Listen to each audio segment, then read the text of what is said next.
Bonsoir. Je me présente, je suis le docteur Grèce, je suis médecin généraliste et médecin du sport. Je vais vous parler dans un premier temps du bénéfice de la pratique d'une activité physique. Et Mathieu, après, parlera des dangers qu'on peut retrouver lors de la pratique d'une activité physique. Et après, tous les deux, on a décidé qu'on allait faire une troisième partie sur la prévention des risques et des blessures de la pratique d'une activité physique. Ok, bonsoir. Merci beaucoup pour l'invitation à l'association. Merci du coup aussi à l'agence sanitaire pour l'organisation de cette soirée, puis à Thomas là-bas qui filme. Puis merci à tous d'être venus. Même si les questions c'est à la fin, n'hésitez pas en plein topo à nous interrompre et à nous dire ça. Voilà, on l'expliquera et puis voilà, ça, il n'y a aucun problème pour que ce soit. Pour nous, si c'est interactif, c'est ok. Et donc bien sûr, c'est Delphine, le médecin du sport, qui fait les bénéfices, et puis c'est moi, le réa, qui fait plutôt les dangers. On commence, c'est voilà. Parti. Allez. Du coup, c'est là. C'est la fête, ouais. Alors, les bienfaits du sport sur la santé. Ce soir, mon but était en fait de rappeler à tout à chacun les bienfaits du sport sur la santé, mais surtout essayer de vous donner des mots-clés que vous pourrez transmettre aux patients, parce que il n'y a rien de neuf sur les bienfaits du sport sur la santé. Mais par contre, je pense que notre rôle aujourd'hui est vraiment de motiver nos patients à bouger. Alors pas forcément à faire de la compétition, mais à rebouger et essayer au maximum de les détacher des écrans et de la sédentarité dans laquelle on est tous de plus en plus. Et mon but, c'est vraiment que vous reteniez quelques mots sur lesquels je vais vraiment insister et que vous pouvez transmettre à vos patients, à vos amis, à vos enfants, à tout le monde qui est autour de vous. Alors, quel est le contexte ? En 2024, en France, l'activité physique a été promue grande cause nationale. L'objectif, sensibiliser l'importance d'une activité physique régulière à tout âge. Alors, en préparant ces diapositives, je me suis rendu compte qu'il y a une autre mission de cette grande cause nationale, c'est de lutter contre le sédentarisme, ennemi majeur de la santé.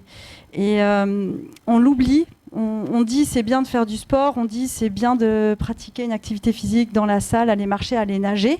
Mais si on veut vraiment que les bénéfices soient optimaux, il faudrait rappeler aussi à nos patients de marcher plus dans la journée, c'est-à-dire ne pas hésiter à se lever toutes les heures, s'ils peuvent, juste pour aller boire un verre d'eau, juste pour aller chercher quelque chose, aller imprimer eux-mêmes quelque chose, ce qui les oblige à se lever et ne pas rester statique pendant des heures.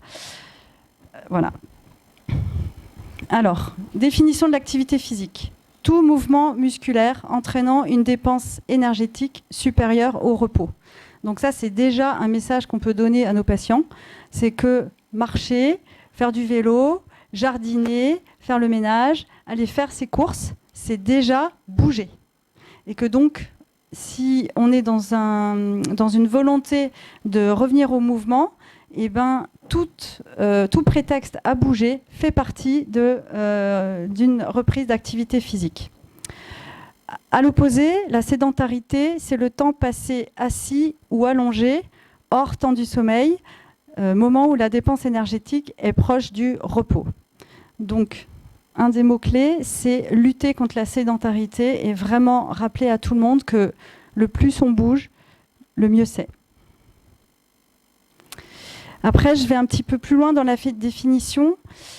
Qu'est-ce que le sport ?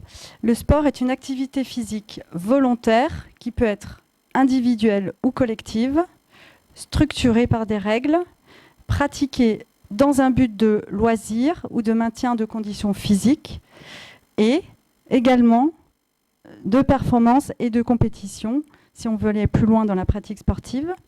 Et le plus souvent, elle implique une dimension sociale ou institutionnelle.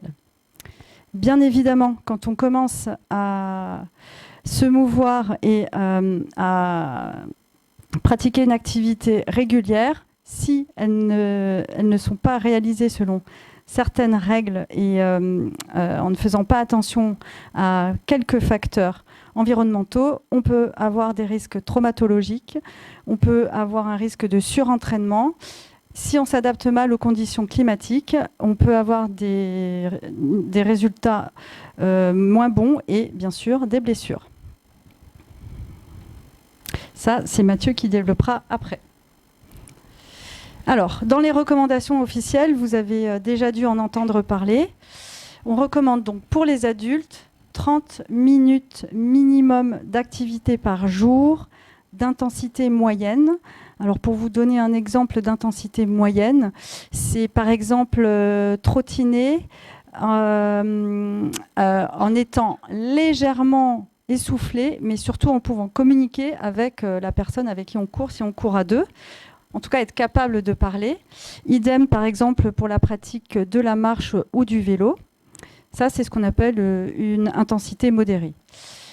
Donc, en plus de ces 30 minutes minimum par jour, 5 fois par semaine, on rajoute 2 séances par semaine, idéalement minimum 30 minutes, de renforcement musculaire global. Et moi, j'y ai rajouté la mobilité parce que ça commence à apparaître dans les études de plus en plus.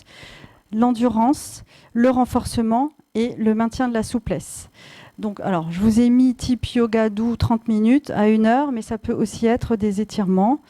Et pour certaines personnes qui pratiquent le pilate, ça peut être du pilate. Voilà. En contrepartie, toujours réduire le temps assis en se levant toutes les 2 heures minimum. Alors, dans les différents textes que j'ai lus, c'est 2 heures. Moi, j'aurais presque envie de vous dire 1 heure. Aussi pour limiter les douleurs musculo-squelettiques du rachis. Je pense que chez mes confrères médecins généralistes dans la salle, c'est vraiment quelque chose qui est de plus en plus important dans nos consultations aujourd'hui.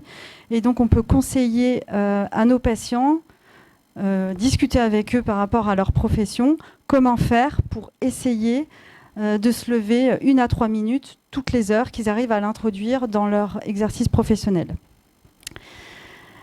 Ensuite, pour les enfants, il est recommandé de pratiquer 60 minutes minimum d'activité physique par jour, donc c'est tous les jours de la semaine, et dont 3 fois dans la semaine un exercice d'intensité élevée. Exemple, tennis, badminton, vélo mais en mode course, course à pied où en fait on est relativement essoufflé et on n'a pas la capacité de parler. Voilà, c'est pour vous donner un petit peu une idée et une réduction autant que possible du temps assis. Alors j'ai envie de vous dire, si les enfants font 60 minutes par jour, y compris les week-ends, avec 3 fois dans la semaine une activité intense, le temps assis est déjà bien réduit. Chez les tout petits, bien évidemment, quand ils jouent dans la cour, ils ne sont pas loin d'avoir ce temps d'activité physique dans la journée. Pour moi, le plus difficile à l'heure actuelle, c'est nos ados et nos lycéens qui, eux, bougent quand même beaucoup moins. Voilà. Comment ? Oui. Et donc, c'est tout l'enjeu pour nous parents d'essayer de les amener, alors si on n'arrive pas à faire 60 minutes, mais 30 minutes, ou en tout cas de temps en temps, quand on les récupère à l'école, leur dire allez viens, on va faire 30 minutes de vélo ou marcher 30 minutes, histoire de les faire bouger un peu. Alors dans cette seconde partie, c'est toujours des rappels, mais toujours pareil, le but c'est d'essayer de vous donner quelques idées des bienfaits que vous pouvez transmettre autour de vous, des petits mots-clés. Alors, dans le domaine de la santé physique, enfin, sur la santé physique, qu'est-ce que ça amène ? Là, je ne vous apprends rien. Ça améliore la condition physique, ça améliore l'endurance, ça améliore la force, la souplesse, l'équilibre, le souffle. Et donc, c'est un rôle majeur dans la prévention des maladies chroniques. Donc, les études ont montré qu'il y a une réduction de 20 à 50% du risque de maladies coronariennes. On a une diminution du risque dans les cancers et d'ailleurs, l'activité physique est vraiment de plus en plus recommandée pour tous nos patients cancéreux, même lors de leur séance de chimiothérapie, pour améliorer la tolérance à la chimiothérapie et limiter la perte de poids. Lutte contre le surpoids et l'obésité, bien sûr. Maintien du capital osseux et prévention de l'ostéoporose, ça c'est surtout pour les personnes âgées qui sont encore à l'heure actuelle bien actives et qui les aident à rester bien actives.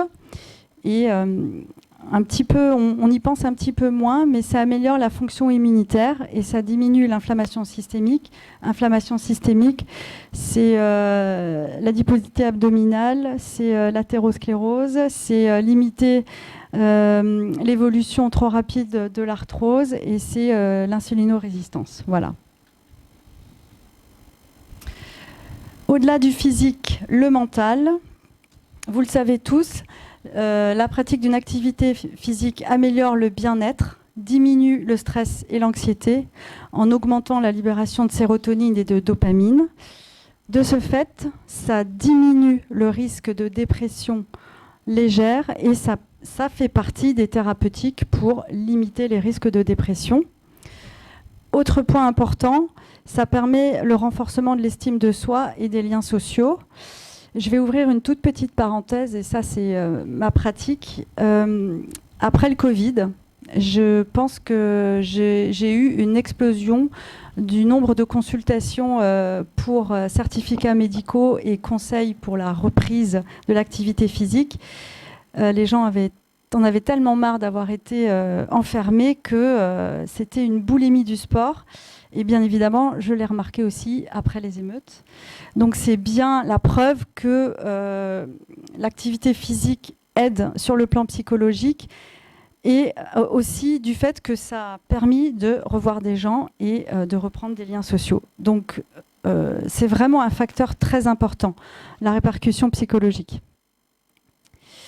Alors chez nos jeunes, c'est ce que je disais tout à l'heure, 73% des adolescents ne suivent pas les recommandations actuelles et il est de notre rôle d'adultes, de tonton, de tata, de papa et de maman d'y veiller et d'essayer, si on n'arrive pas à faire les 60 minutes, mais à en faire au moins 30, à les sensibiliser à ça et les amener à bouger un petit peu.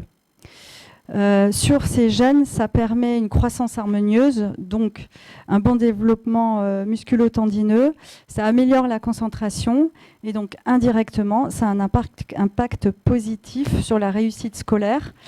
Et souvent, les jeunes, en tout cas les ados que je vois qui pratiquent très régulièrement une activité physique, ça leur demande de l'organisation. Et donc, en s'organisant, ils améliorent leur concentration, ils se sentent bien quand ils ont fait leur activité physique et donc ils réussissent sur le plan scolaire. Bien évidemment, ça permet également de réduire les risques d'obésité, de diabète et évidemment de limiter le temps d'écran. Alors je voulais donner un petit mot sur la femme enceinte parce que c'est une population que peut-être on oublie dans le sens où on est très axé sur la grossesse et le développement de bébés. Mais continuer à bouger, pratiquer la marche, la natation, pour les futures mamans, ça améliore le bien-être, ça leur donne vraiment une amélioration du retour veineux. Ça diminue le risque de diabète gestationnel, le risque d'hypertension gravidique, évidemment la prise de poids excessive. Je parle aussi également de la prévention des lombalgies, lombalgie et prévention des lombalgies que j'aurais également pu inclure dans les bénéfices sur l'activité physique parce qu'aujourd'hui, dans tous les programmes de rééducation pour les patients lombalgiques chroniques, la reprise de l'activité physique fait partie de la thérapie. Et donc, chez nos femmes enceintes, le maintien du capital musculaire, notamment lombaire et des membres inférieurs, permet à ce qu'elles aient moins mal au dos.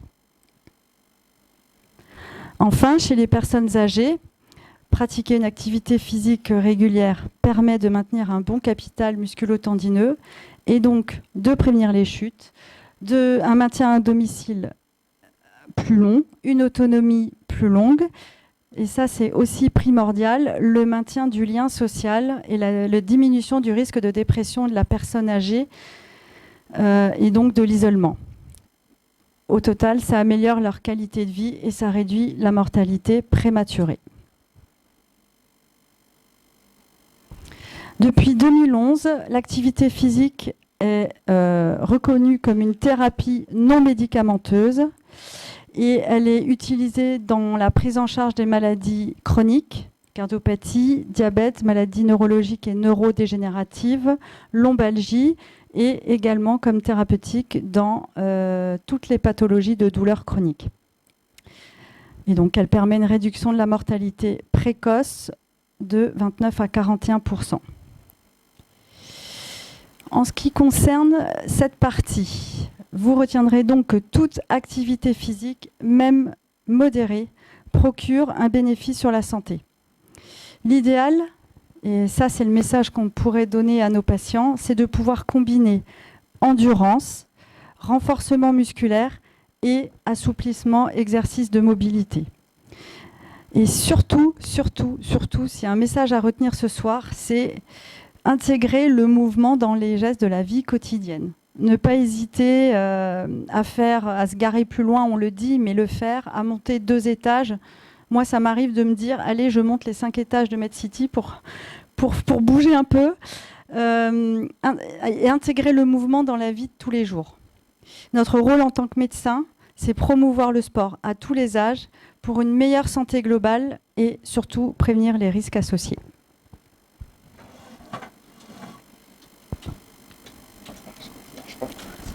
Ok.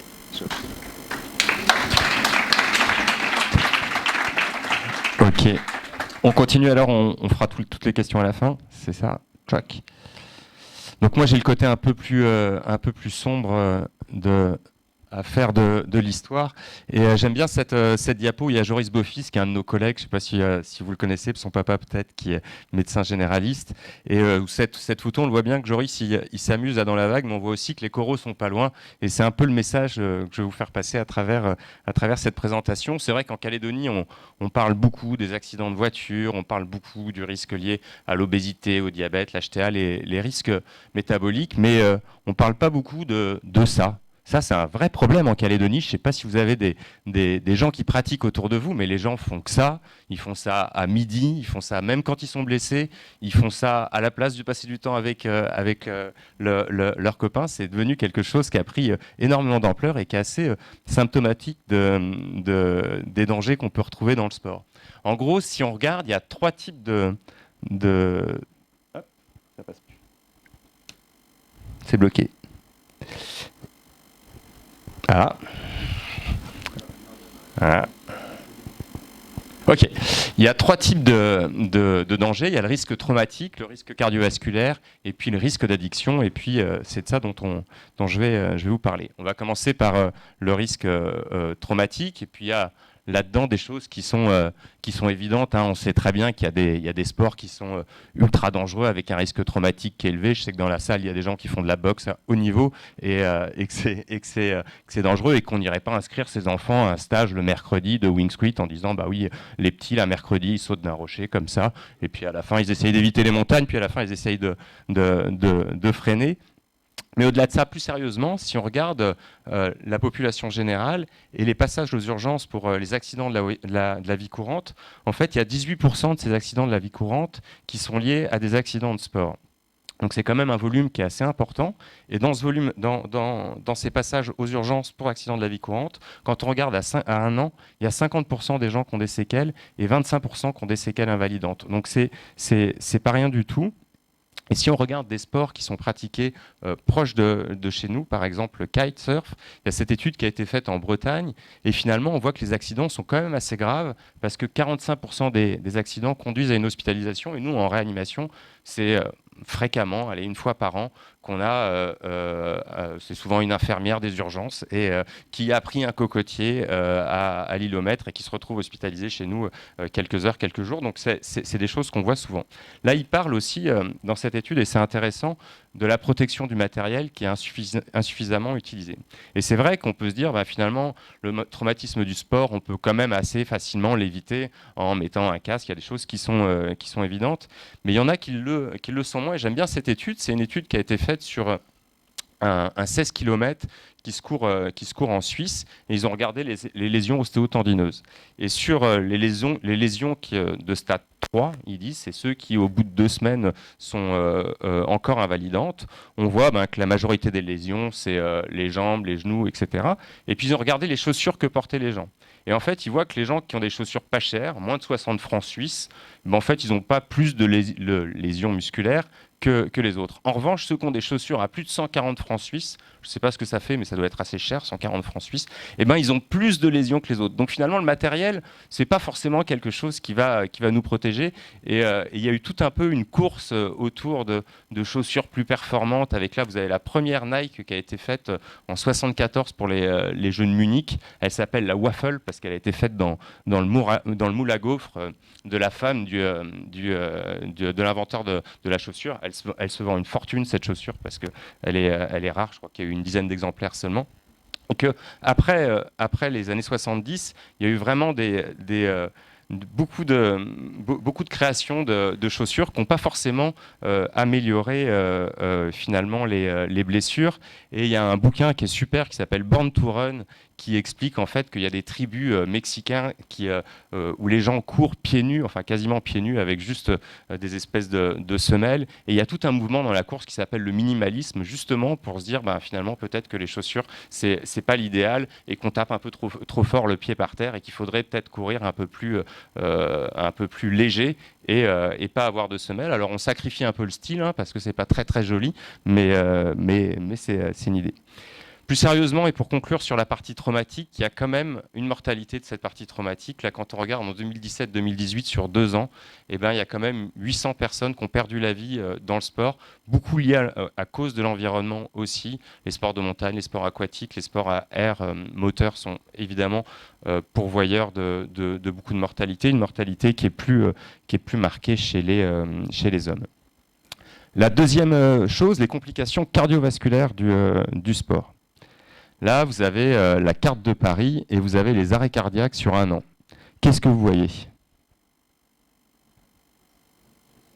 Il y a des endroits dans lesquels il y a plus d'arrêts cardiaques. Et c'est quoi ?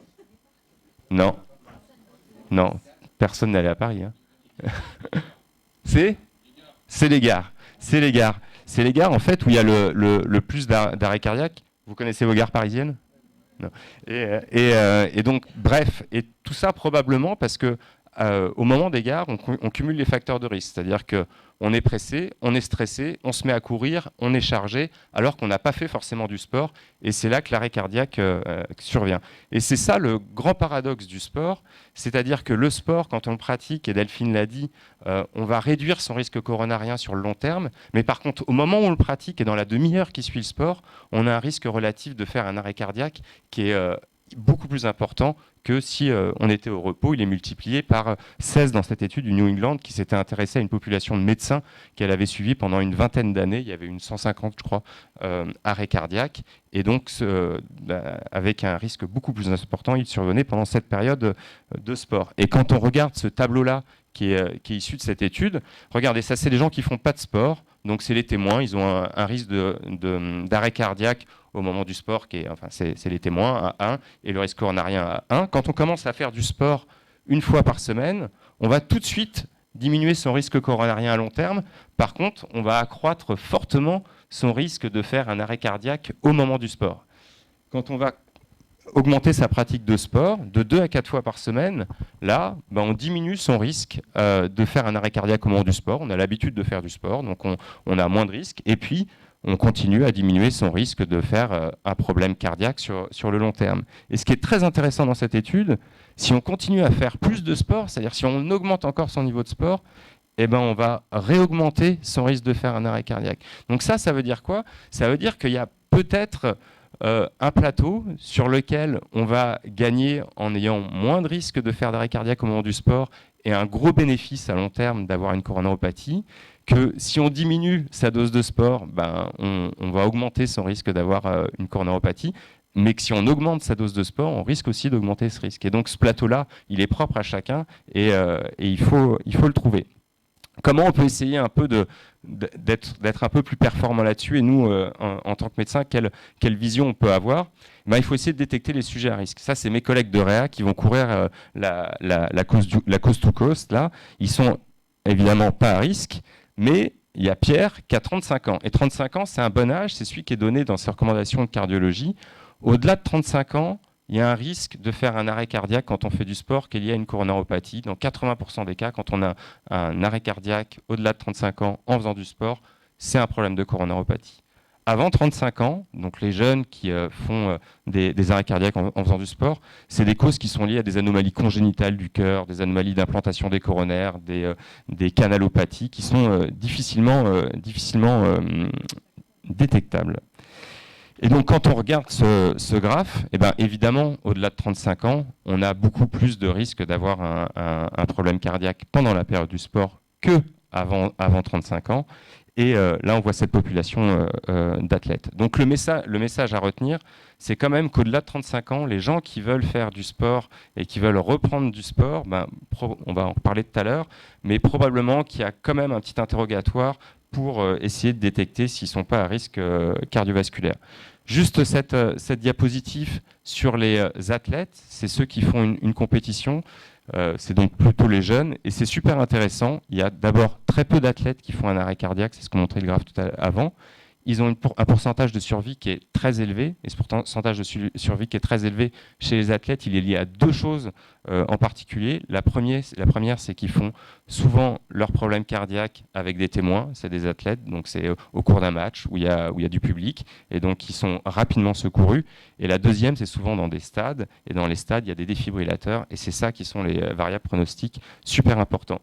L'autre chose qui est hyper importante, c'est que parmi les 16 athlètes, qu'on fait un arrêt cardiaque dans cette étude-là, 3 seulement auraient pu être détectés. C'est-à-dire qu'à un jeune qui veut faire du sport en compétition, même si vous lui faites un ECG, même si vous lui faites une échographie, même si vous lui faites un examen clinique avec un interrogatoire poussé, vous allez, dans une grande partie des cas, rater la détection parce que c'est peu détectable. Et en particulier, les canalopathies, c'est des choses qu'on a du mal à détecter.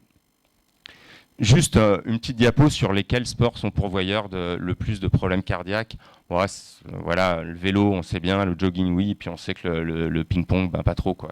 C'est des choses qui sont un peu évidentes. L'addiction au sport. L'addiction au sport, je fais une petite pause et je vous montre 2 vidéos.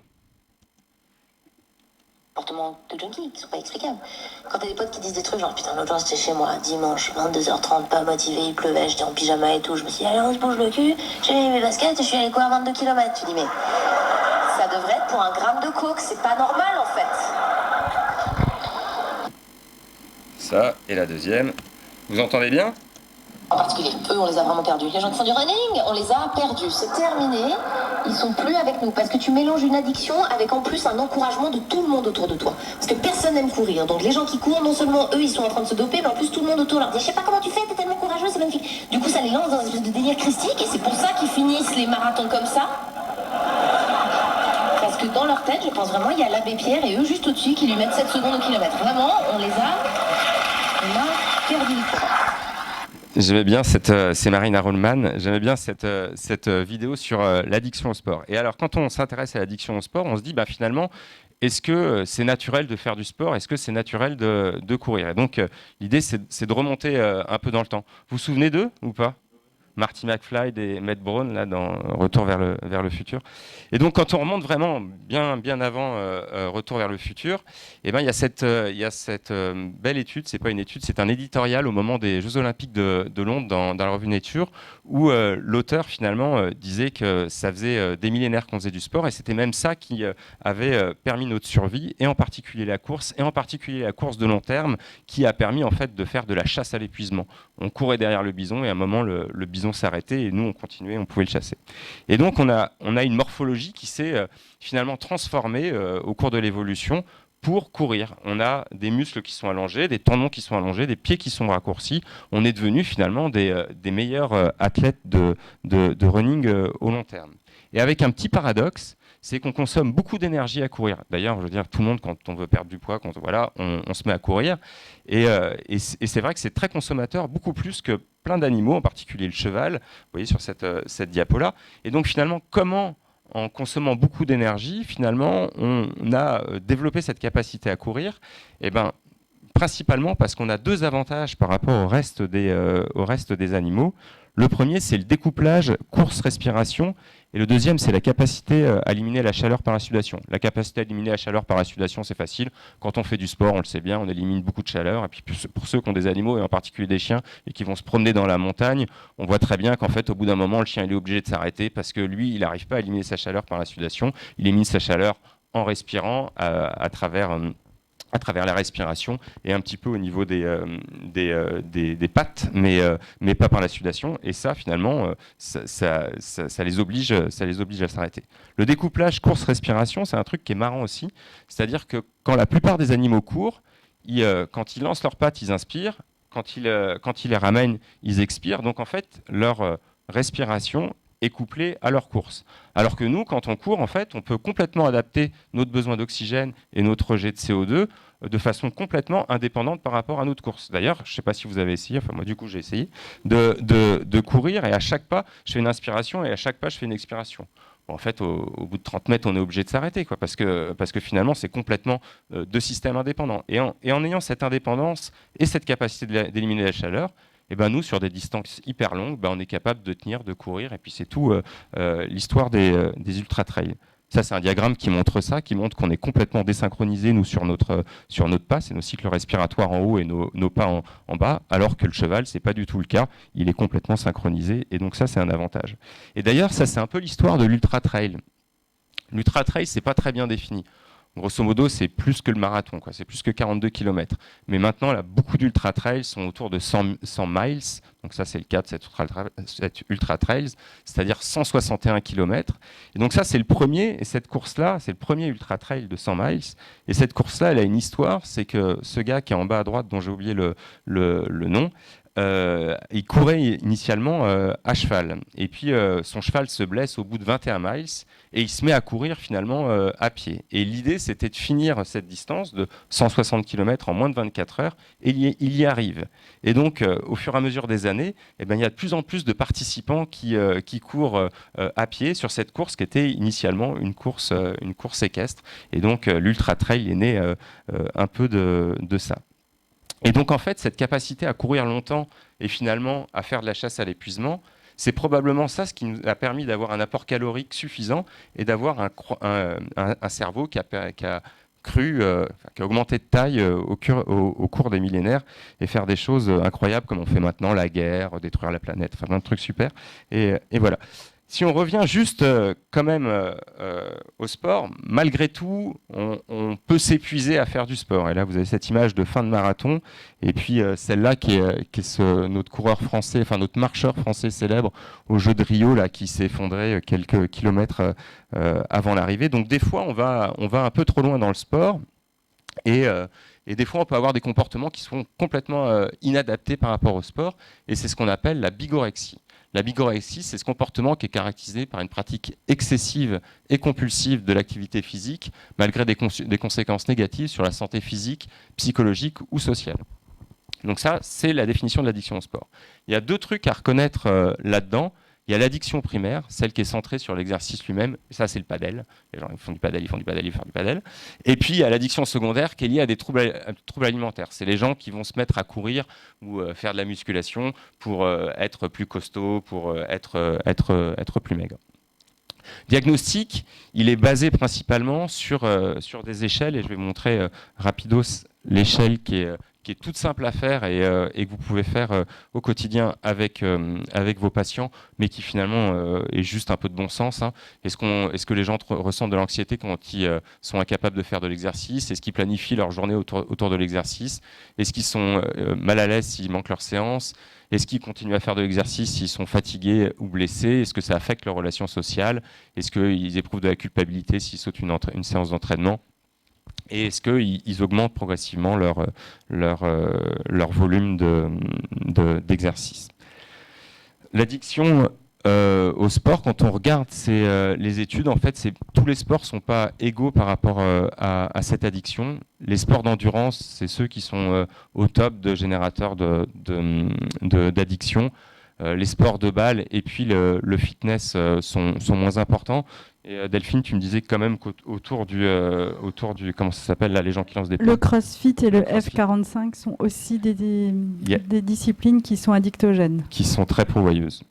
Et puis alors comme traitement, c'est les thérapies comportables et cognitives. Alors ça, moi je connais pas bien, donc je vais pas développer là-dessus, mais clairement une fois détecté, ça vaut le coup probablement d'aller faire consulter un psychiatre aux patients qu'on pense être addicts au sport. Juste pour conclure, c'est un peu ce que je vous disais en milieu de topo, c'est que probablement, et c'est ce qu'a dit Delphine, l'idée c'est de passer de la sédentarité à une activité physique, avec les recommandations de l'OMS, voilà, mais que finalement, au-delà d'une activité physique raisonnable, et ben finalement probablement qu'on perd les bénéfices du sport, et c'est ça que je voulais vous rappeler ce soir. Voilà.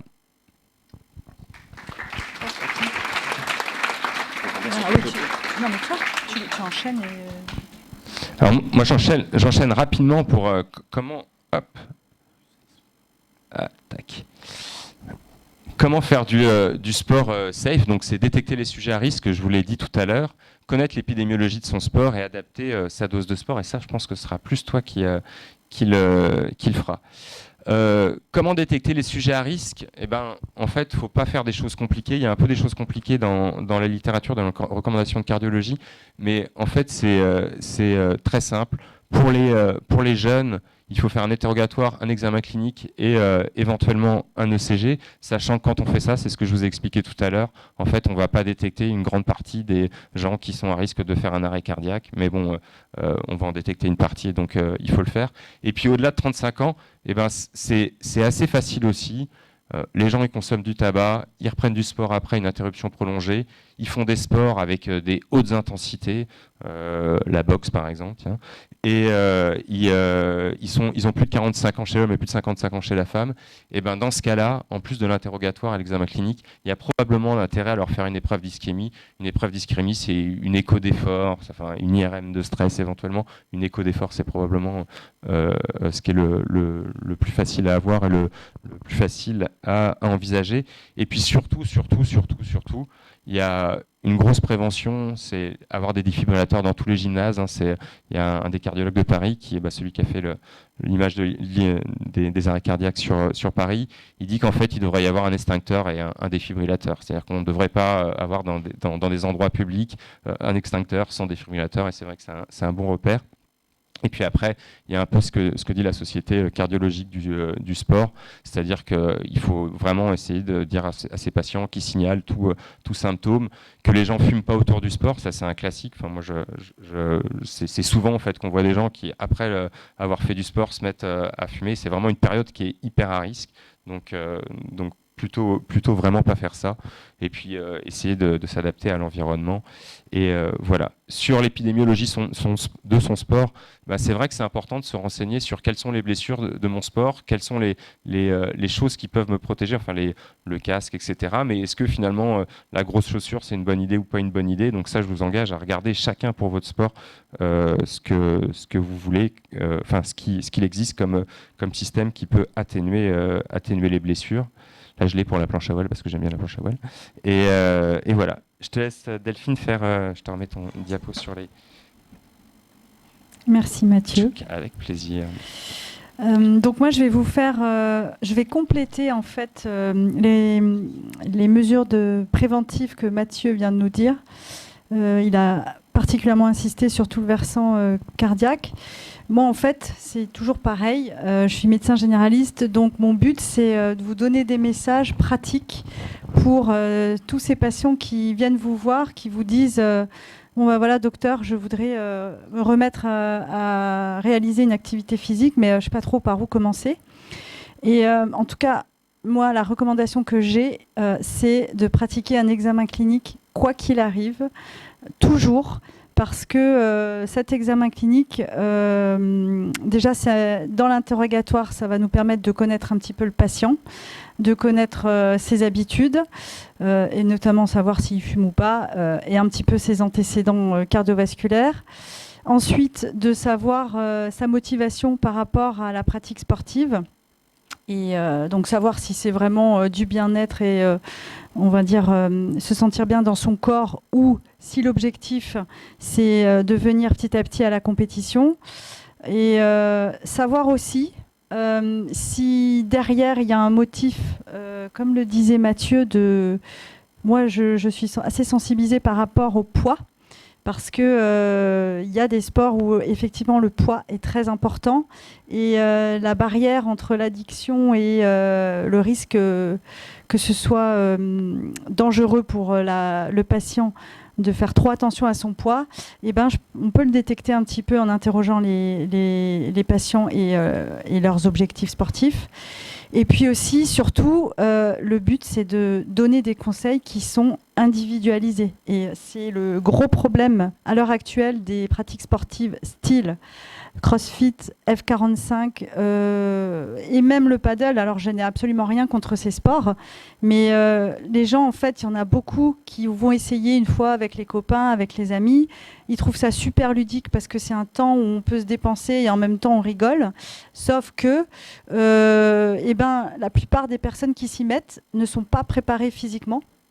Et moi, je les vois. Enfin, moi et vous autres, mes collègues de médecine générale, on les voit au bout de 3-4 mois avec des tendinites, des déchirures musculaires, des gros coups de fatigue. Et en fait, c'est parce qu'ils se sont mis à fond en n'étant pas prêts. Et ils épuisent leur corps et ils s'épuisent en même temps. Donc mon rôle, là, c'est de vous donner juste des petits mots-clés, des petites questions, des petites interrogations que vous pouvez soulever avec vos patients pour essayer de justement le sensibiliser. Ok, si tu veux reprendre une activité physique, fais attention, fais-toi aider, peut-être pas commencer tout de suite à faire 10 km 3 fois par semaine, mais commencer beaucoup plus progressivement. Voilà. Donc en fait, le mot-clé, c'est la progressivité. C'est-à-dire que pour n'importe quelle activité physique qu'on débute, ou quand on n'a pas fait d'activité physique pendant 20 ans, même si on a été un grand sportif et qu'on reprend, il ne faut pas vouloir tout de suite faire des temps standards. Alors je pense à la course à pied, de se dire je fais 10 km 3 fois par semaine, comme ça du jour au lendemain, parce que là c'est risque de blessure assuré. Donc progressivité, il faut vraiment le dire à vos patients, progressivité dans la fréquence de l'activité réalisée, dans le volume, c'est-à-dire les gestes et la qualité de l'exercice qui va être réalisé, et ensuite l'intensité. L'intensité, elle vient après, c'est-à-dire qu'au départ, on va se remettre en mouvement, et on va se remettre en mouvement de plus en plus régulièrement, et dans la fréquence et dans la durée du mouvement. Et une fois qu'on est à l'aise, on va commencer à parler d'intensité. Voilà, ça c'est le conseil que je pourrais donner et que je donne à mes patients. Alterner des séances exigeantes, ça veut dire un temps sur le plan physique avec des séances légères et des jours de repos. Et surtout, bien dire aux patients et aux personnes qui reprennent l'activité physique qu'à partir du moment où il y a de la fatigue, comment dire, on peut avoir une fatigue sur une journée, mais en général, le lendemain et le surlendemain, on récupère. Si c'est une fatigue qui dure, c'est un signe d'alerte, et donc il faut revoir soit l'entraînement, soit la technique, soit l'alimentation et l'hydratation, parce que ce sont aussi nos compagnons de pratique sportive. Et bien sûr, s'il y a des douleurs qui durent, il faut aller consulter. Alors, dans les recommandations, au-delà de la progressivité, moi, et il est recommandé de réaliser un échauffement toujours. On ne commence pas d'une seconde à l'autre à courir, on ne commence pas d'une seconde à l'autre à danser, on ne commence pas d'une seconde à l'autre à vouloir faire un sprint en vélo. Il faut préparer son corps, préparer son esprit aussi à augmenter son activité globale. Et alors, ça peut être très bien marcher, ça peut être marcher pendant 5 minutes et ensuite trottiner sur une toute petite foulée, ça peut être rouler très cool en vélo et petit à petit rouler de plus en plus vite. Et pour certains sports, c'est bien d'y intégrer un peu des exercices de mobilité, donc par exemple des étirements actifs, dynamiques, et ensuite faire les gestes plus spécifiques. Je pense notamment que ce soit à la danse ou en athlétisme. Alors, ce qui paye quand on reprend une activité physique et quand on pratique une activité physique, c'est la régularité. Donc, la régularité, c'est aussi un des autres mots très importants, en fait, sur lesquels je voudrais insister, parce que quand il y a des gens qui viennent me voir en consultation et qui me disent voilà, je voudrais reprendre une activité physique, mais je ne sais pas comment. Bien évidemment, je leur explique la notion de progressivité, mais j'insiste sur le fait que moi, je préfère, s'ils doivent reprendre une activité, qu'ils me fassent 15 minutes de marche 3 fois par semaine pour débuter. On est loin en dessous des recommandations.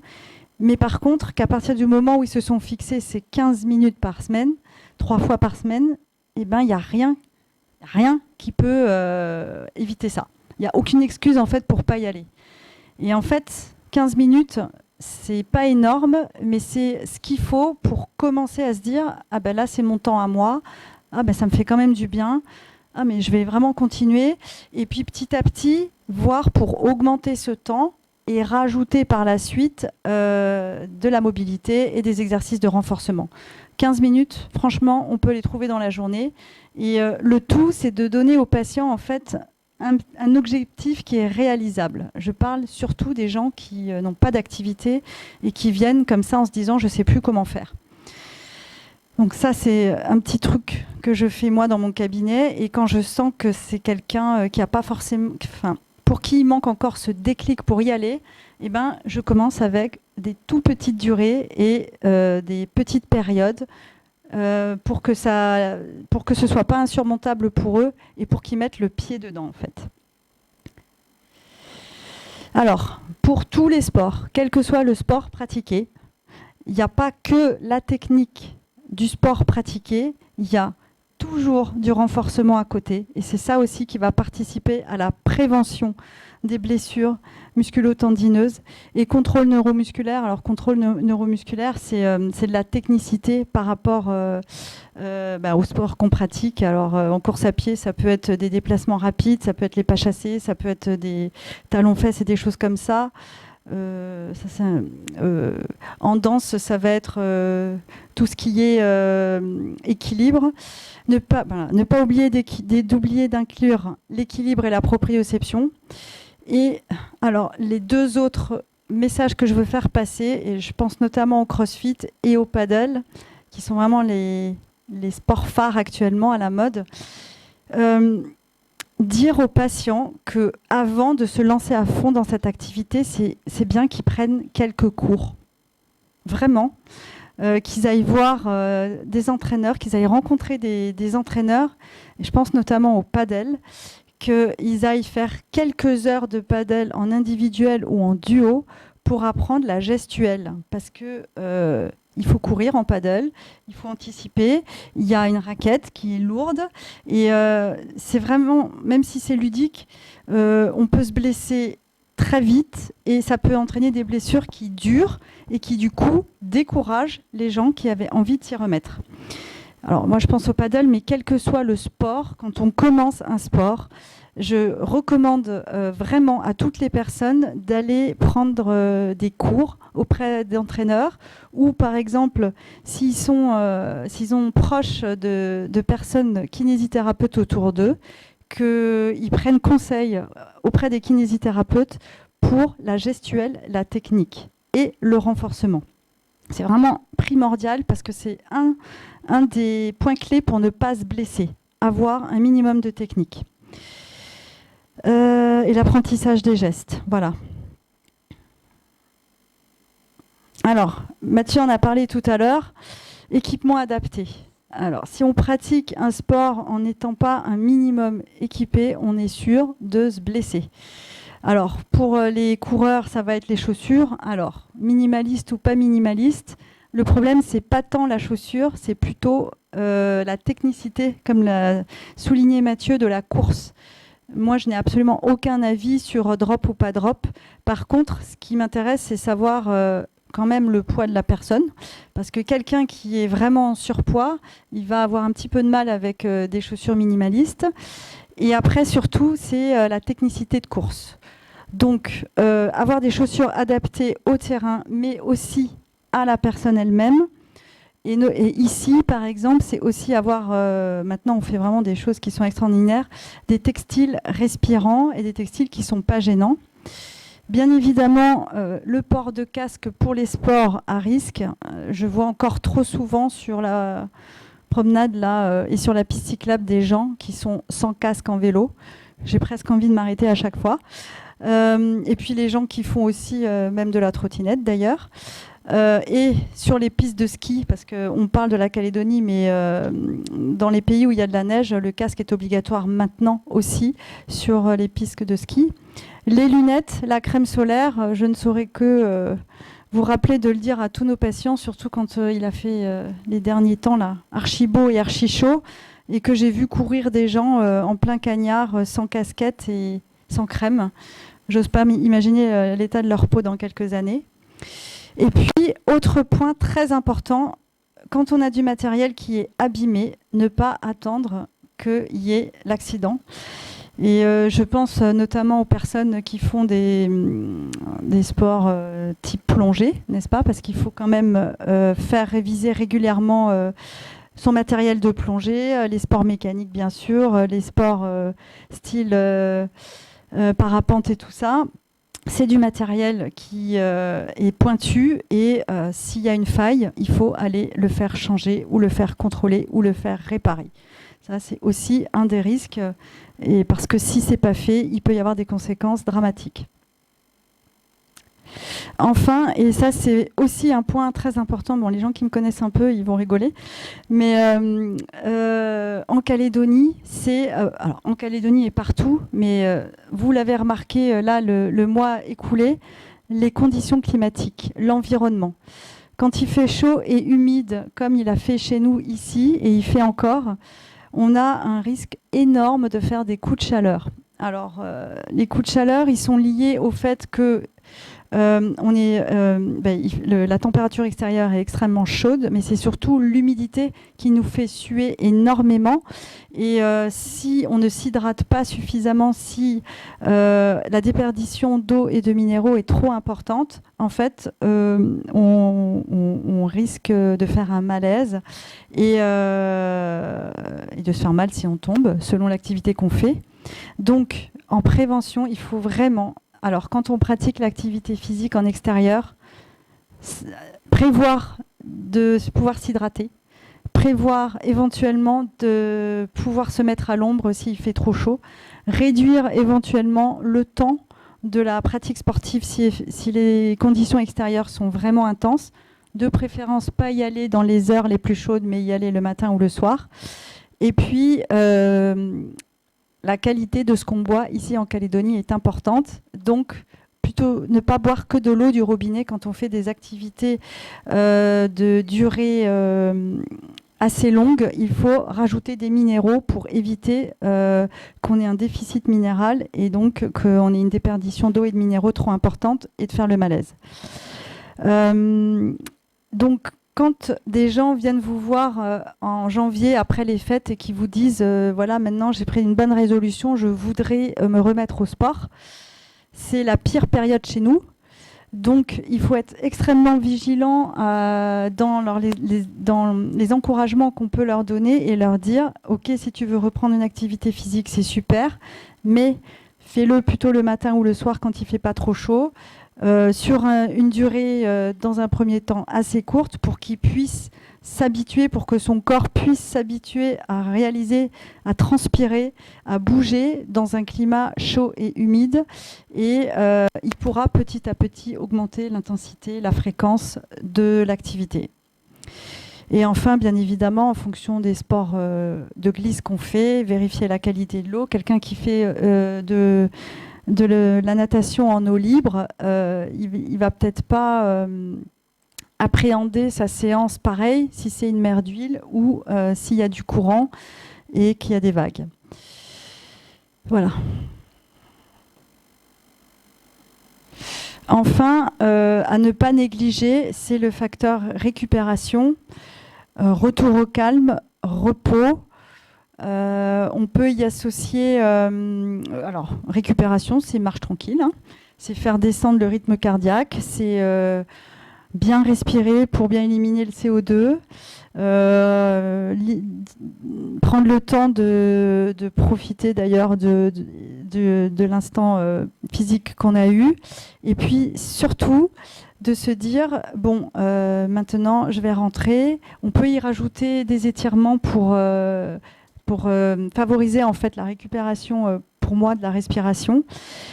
Et puis, ne pas négliger le sommeil, parce que quand on est dans des compétitions, je pense notamment aux triathlètes ou aux ultra-trailers qui s'entraînent beaucoup, le sommeil, c'est le moment où le corps est au repos, c'est le moment où il se régénère, c'est le moment où il récupère. Et c'est vrai que pour les personnes qui ont des activités professionnelles stressantes, des activités professionnelles prenantes, qui se rajoutent des gros entraînements sportifs, si le sommeil ne suit pas derrière, eh ben, ils sont très à risque de faire un syndrome d'épuisement et de se blesser.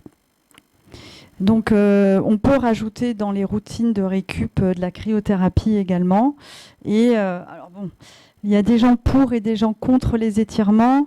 Moi, l'étirement, je le vois plus comme un moment de retour au calme et un moment où en fait on concentre sa respiration pour revenir à la vie normale. Et dernière chose à ne pas oublier et à bien évaluer avec le patient, c'est en fonction de ses objectifs sportifs et de sa pratique sportive, évaluer la qualité nutritionnelle de ses repas et de ses collations et de la boisson. Voilà. Merci pour votre attention.